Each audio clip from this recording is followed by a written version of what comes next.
Welcome to SportsBeat. From Little League to high school and from college to the pros, SportsBeat covers it all. And here's your host, Justin Cabe.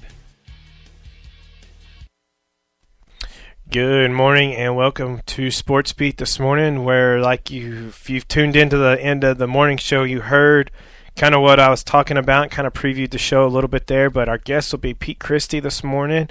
I'm going to go ahead and play a few commercials, get Pete on the line and get him set up. Unfortunately, he couldn't make it in the studio with me, but it's going to be a great interview nonetheless with Pete calling in. So stay tuned as we're going to play a few commercials here, get Pete on the line, get everything set up, and then we'll be back with Pete Christy after this on SportsBeat. Move it. The big, the massive, the what the heck is that? Introducing the all-new Ford F-150. Its high-strength military-grade aluminum alloy body makes it up to 700 pounds lighter. And with less of its own lard to move around, it can move more of yours. 12,200 pounds. The most towing of any half-ton pickup. The all-new Ford F-150. The future of tough. Go by Stanley Ford Lincoln, located at 1708 Lubbock Road in Brownfield, or call 637-7541. Stanley Ford Lincoln, you're just a short drive from big savings. Football and brisket, bluebonnets in springtime. In Texas, some things are better together. Like at Texas Farm Bureau Insurance, where a home policy just isn't the same without auto coverage to help bring your rates down. The state fair and fine stuff? Can't have one without the other. Moments worth covering are never accidents. Call us today at 806-637-2504 or stop by our Brownfield location at 521 West Main. Discounts may vary by situation.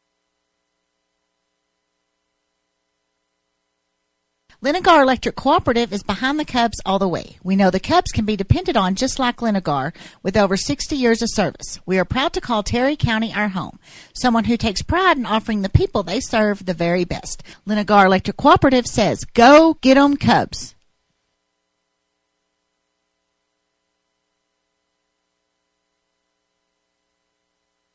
Hey, let me finish this text, okay? I'm good. If you're like me in the morning, you're busy. Sorry, I had to shave. And brush my teeth. Like I said, busy. That was a nice shower. But one thing you should never be too busy for in the morning, okay, pal, fetch, is a real breakfast at McDonald's. All right, now we gotta run, literally. Training for a marathon. Make a busy morning better with a real breakfast. Like a classic Egg McMuffin sandwich, crispy golden hash browns, and a freshly brewed McCafe coffee. Hello, can't talk now, I'm busy. Yep, doing a jingle. Ba-da-ba-ba-ba. At participating McDonald's.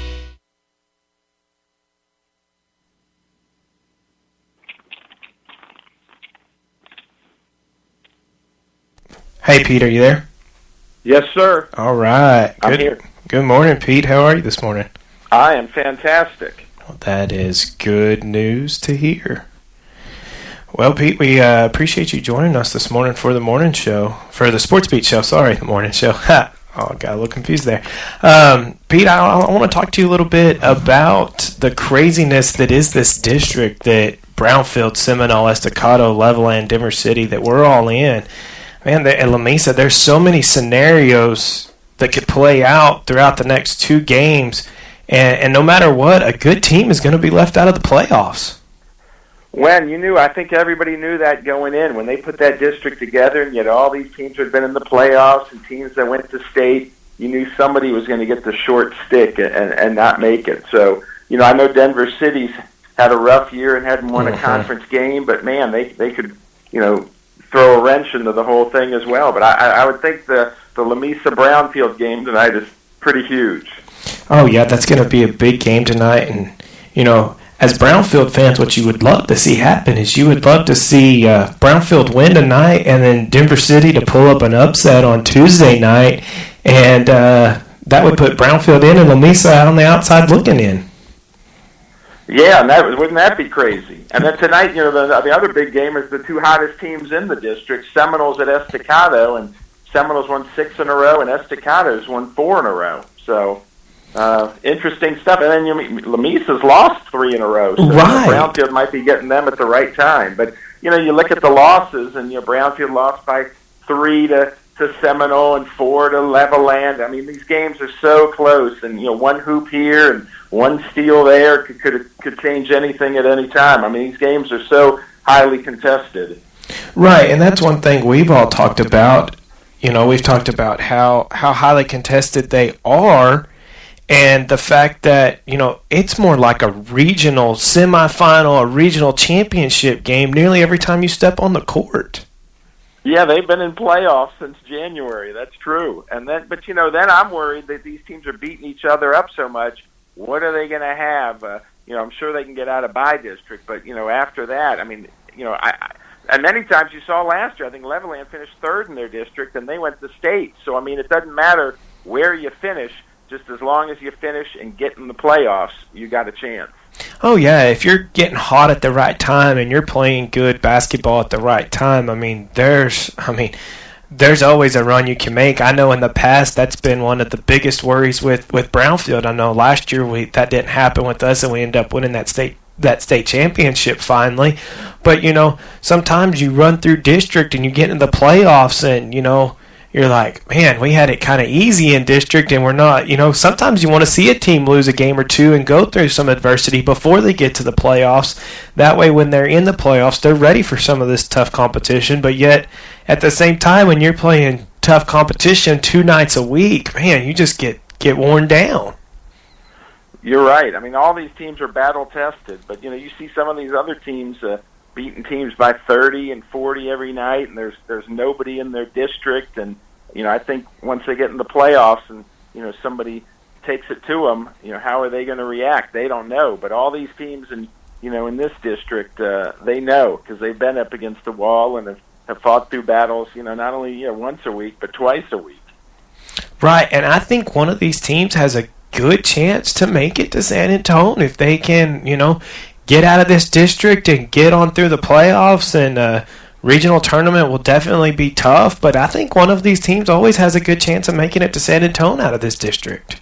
Yeah, you're right. I mean, West Texas basketball, I mean, I know we're a big football area, but, man, basketball is so strong around here, and I think it's getting even better. And we got so many teams ranked in the state all across from, 6A to 1A and even TAPS. And, every year we seem to go with our coverage to from Austin now to San Antonio, and so I know somebody's going to be there. It's just exciting. The girls start on Monday, so we'll see what we got. Yeah, with the girls starting on Monday, Brownfield drew a hard first game, and they drew Bushland. That's going to be a tough game for our girls, and they're kind of on a slide here of late, unfortunately. But talk about the girls and what team from around here interests you in the girls as far as making a good playoff run? Man, I got to go with Levelland. Mm-hmm. They've won 35 district games in a row, and we just had them in as our team of the week. And the coach did mention Bushland's going to be one of those teams. And every year it seems like Abilene Wiley is strong, but this year I see they're ranked 17th, and they're not as powerful as in the past. So this might be the year for Levelland, and I know they got a senior laden team, so you got to strike while the iron's hot. So I definitely got my eye on Levelland. Yeah, Levelland's a good ball club. The first time Brownfield played them, I didn't get to be there to watch it, but the second time I was there and I was going through their list, and they are a very senior heavy team, and it has been well to them because they are definitely a good ball club. And you can't count out the Denver City girls either. No. I know they've been in some battles with Levelland, and they're state ranked, and it's going to be fun. I mean, I can't believe there's so many teams playing on Monday, and then we're going to be running around doing what we can to cover as many teams as we can. Oh yeah, it always gets a fun time of year when you got multiple games of interest going on, and you're like, oh, I want to be here, but I want to be here, and so. It's always a fun time of year for that to be happening, and it's always exciting playoff time, no matter what the sport. You're right. If it was easy, everybody would get the state, and it is not easy. It is so hard. It's hard in football. I think it's extremely hard in basketball, and baseball and softball. It's been really hard for our area, but if you can get there, it's amazing. Oh, yeah, it is. And our area has produced some good teams across all sports, not just football and not just basketball, but we've got good teams across all sports, across this whole area that represent our area well. Absolutely. What do you attribute that to? That's the fun part of the job, no doubt about it. Right. What do you attribute that to? The fact that these kids just get together and play together, and you got these youth leagues that started them out so young, or we just have that good of talent around this area? That has a lot to do with it. I mean, it's a year-round thing now. Football's year-round, working out, and basketball. You got the little dribblers in all these towns, and schools leave gyms open, and kids aren't out playing video games. They're the ones who love basketball are in that gym year round. I mean, to me, I always think like the gym up at Nazareth is like a 7-Eleven. It is open 24 hours a day. That's all those girls and boys do up there is get in that gym and shoot the basketball around. It's crazy. Well, let's preview baseball a little bit. I know baseball hasn't quite started yet, and I know we've got practices going on. Brownfield has their first scrimmage on Saturday. It was supposed to be on Monday, but because of the weather that they say may be coming in, Coach Upchurch went ahead and moved that to Saturday. But what excites you about baseball around the area? Man, I haven't even looked too much at baseball yet, but off the top of my head, one is, with softball. I mean, one of the dominant softball teams in this area has been Coronado, and it's the last year, 19th and last year for J.J. Johnson, the coach, the Lady Mustangs. He's moving up to he got a promotion with LISD to be an assistant athletic director. But, I mean, those guys are strong every year. I mean, Rawls is good. I mean, there are so many good teams in the area. And I think we've closed the gap with some of those other bigger teams, Forsan and the teams up in the Metroplex. And we got more teams in softball. Snyder has been the state. I mean, finally more and more softball teams are making runs. Right, and you speak about Rawls and their softball program. I know we were both over in Rawls this week. Rawls is looking at becoming one of our schools we do some coverage for and stuff and broadcasting games. And, I never realized how big of a baseball and softball town Rawls was until I went over there and started talking to them. And they're like, oh, man, baseball, softball, you want to cover that? Awesome, let's get that coverage out. You hear more of that with football than you do baseball and basketball or baseball and softball. But I went over to Rawls, and you went over to Rawls too for I did a recording for I Beat Pete. Talk about that a little bit and talk about when that's going to air.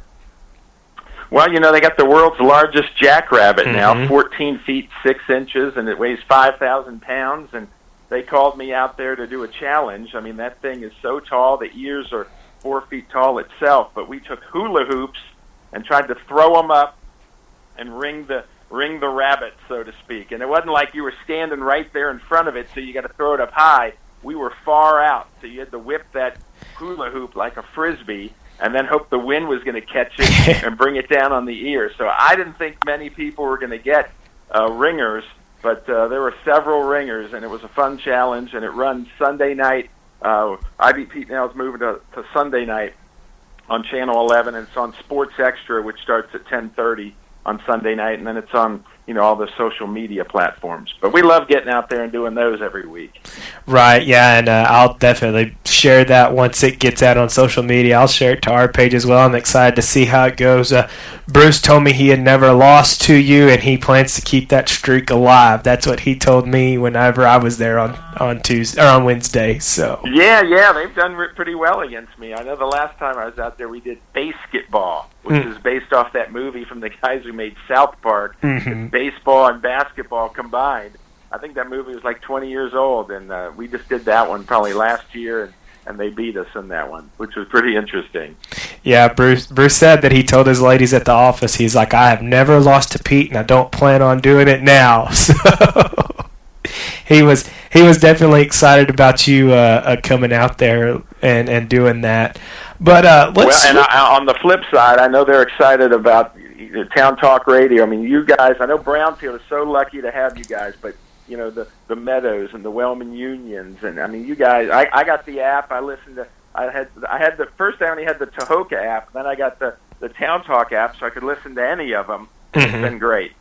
Yeah, and we appreciate you listening, and That's what we were talking about in here. Between us, I mean, just because you're more out there and local news and whatnot, I mean, we got to all work together to get these kids broadcasted out there, scores out there, and that's Absolutely. what it's about more than anything. It's not a competition. It's about getting these kids recognized for all the hard work they put in. You're absolutely, and they're all working hard. So, and you got to put the hard work in to get the results. So. Oh yeah, you definitely do. Because if you're not working hard, the other team is in Wall or wherever. I mean, kids are working hard all the time now. So if you don't put your time in, that'll make a difference. Oh yeah, and with social media, all these kids seem to know each other, and so there's always competition back and forth. I know when Brownfield went down to La Mesa, I forget what they call, ours is the pit. I think theirs is like the alley or something like that. There was banter back and forth on social media leading up to that game, and I imagine it'll be crazy here again tonight.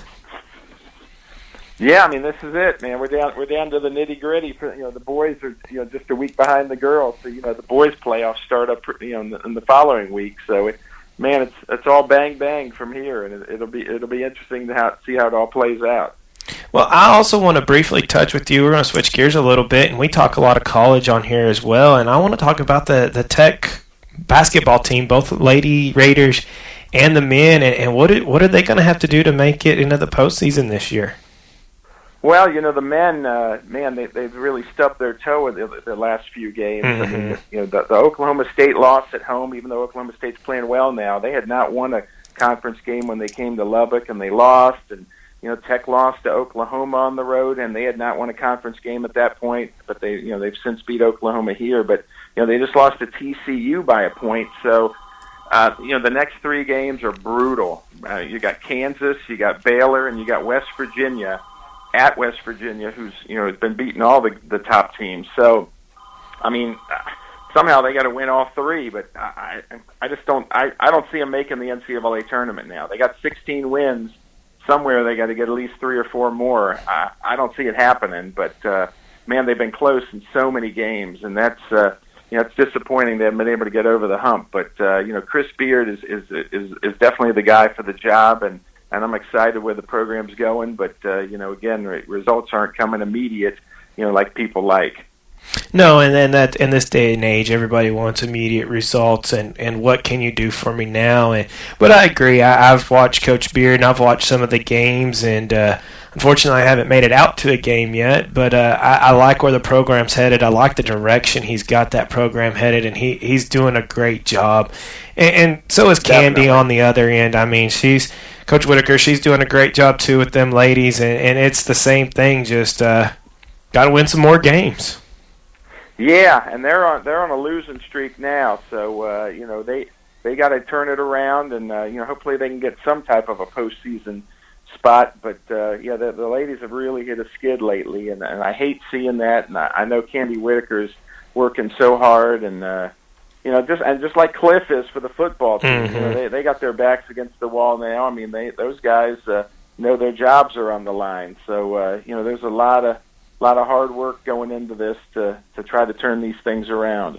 And you talk about Cliff and football. I'm a huge football fan for sure. I'm a season ticket holder, and I think I've been a football fan since I was about 8 years old. And so football, I definitely enjoy the football, but you're right. Their backs are against the wall right now, and the schedule they have coming up this year doesn't make it any easier on them.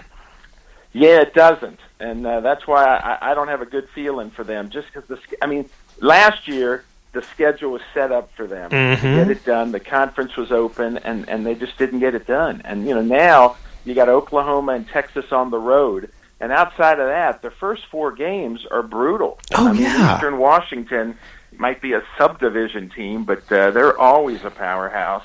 And then, you got Arizona State and Houston, and then Oklahoma State start the Big 12. And Oklahoma State has just rolled over Tech. Mm-hmm. So, you look at the conference, and you can always say, oh, well, we got Iowa State, that's a win. And you can't say that after they just, took Texas Tech to the woodshed. Yeah, they murdered us last time. They destroyed Tech. And yeah. That's hard to take. And Kansas just added an offensive coordinator, so I think they're going to improve. So really it's Tech and Kansas, and, you look at people across the country, and they got Tech, 9th out of 10 teams for football, and that's just not where Texas Tech wants to be or fans expect them to be.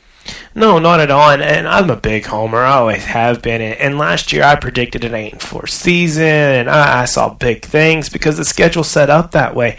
This year I'm like, man, we're going to struggle to be 6-6.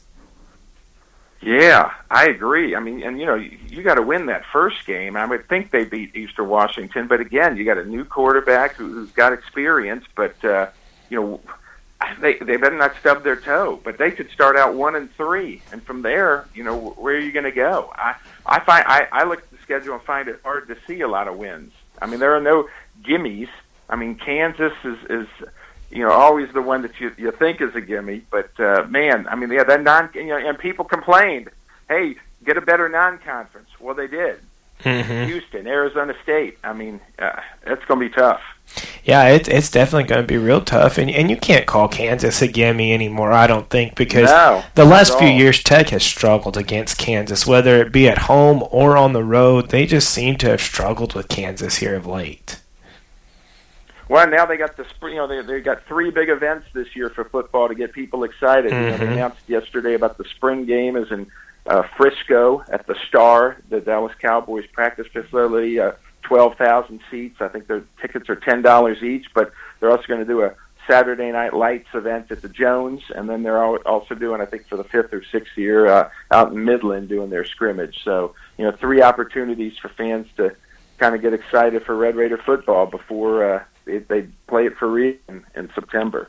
Oh, yeah, it's always fun to get out to some of those events. I've been to the spring game a time or two, and I'm excited to see what the new turf is going to look like and to see some of the changes that were made to it as well. Yeah, and I just saw some photos yesterday about the old turf is off, and they had just started putting down the first square, so to speak. So I can't wait to see it either.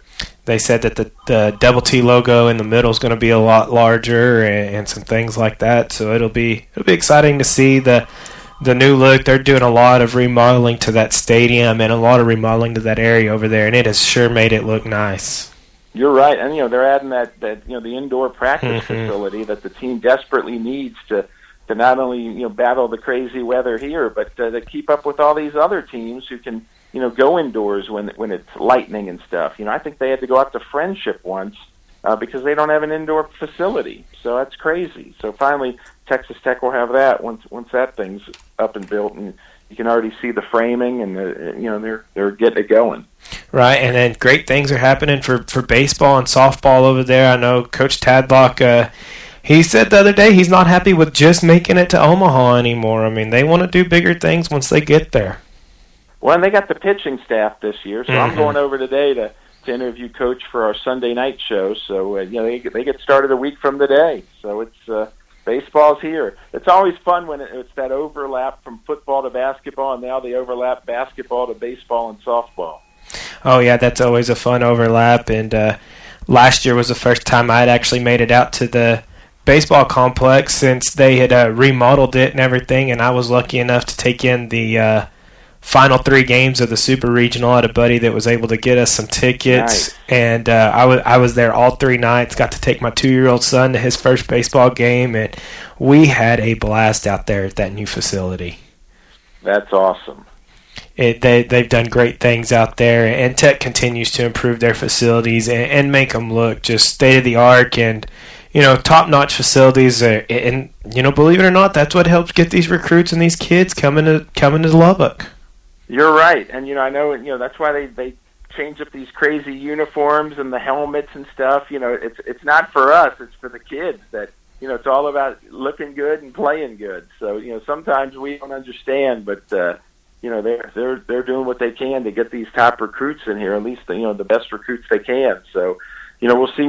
They got all these mid guys that already have joined and are in class. I think there's 11 of them now at Tech enrolled early, and they'll jump on the spring and get it going before a lot of these other kids come in after high school ends.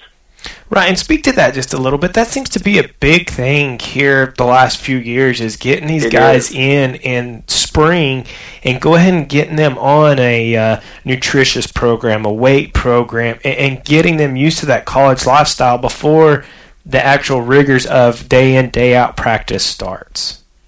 Yeah, that's true. When I grew up in Maryland, and I went to Syracuse in New York, and when I went up to school, I struggled. I was struggled being away from home, and it was tough on me. So here now, these kids, they enrolled early. They're already getting acclimated. They're in class, and here spring drills are going to start. So it's good, and that's 11. And Tech's probably had 2 or 3 here and there, but this is the most they've ever had. And McLean Carter's a quarterback that people are really excited about, and we've talked to him, and he's ready to get in there and battle Shimonek for the starting job. But these kids are already at Tech, so that was a big get for Tech. Even prior to signing day, to have these kids locked in and at Tech and taking classes and working out and getting in the program and knowing the Red Raider way. Yeah, and you speak of that quarterback battle. It's definitely going to be a battle. I mean, right now, Nick Shimonek looks to be the one to take over that position after Pat Mahomes did declare for the NFL. I think we all kind of saw that one coming.